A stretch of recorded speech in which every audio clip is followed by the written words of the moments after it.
Okay, the impact on practice with the iPads has been quite huge. I suppose the first thing that comes to mind is the impact it's had on the way that teachers collect evidence for children's learning. They're forever taking photographs, video clips and using that as evidence for their learning, which they can then use at their planning sessions to see, well, okay, what is the next step? What do children need to do? They take anecdotal notes on them, they access the blog and have everything up on the blog for the students, for their learning, what their must-dos are, what their could-dos are, and then celebrating the children's learning by putting that up there as well. The students are emailing teachers constantly with their work, with questions, so it's had an impact there as well as to how they communicate with the students. And I suppose it's allowed a lot more creativity to come into the teaching and learning.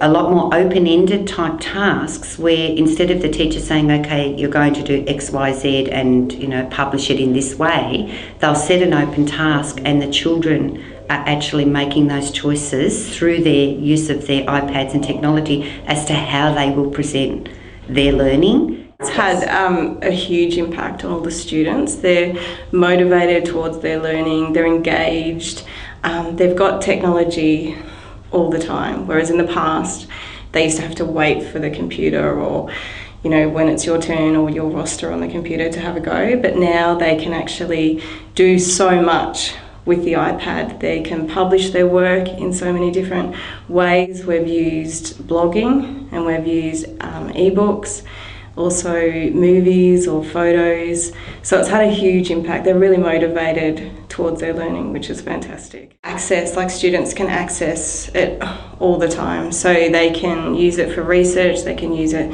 to present their work for blogging. It's all that experience that they have it in their hand. Also, sometimes I'm not at school, so they know to get on their iPads and look up the work that they need to complete the day, or even we've got some students who take their iPad home so they can use it at home to go onto the blog and to communicate with others. I've had to rethink my lessons. I've had to rethink, okay, how can I use the iPads and integrate it across the curriculum. I've had to go away and explore apps, explore all the different tools that they could maybe use to enhance their learning and the ways that maybe they could publish their work in a different way than they used to do before. Always thinking of new things to teach, and just what you see the kids create is amazing.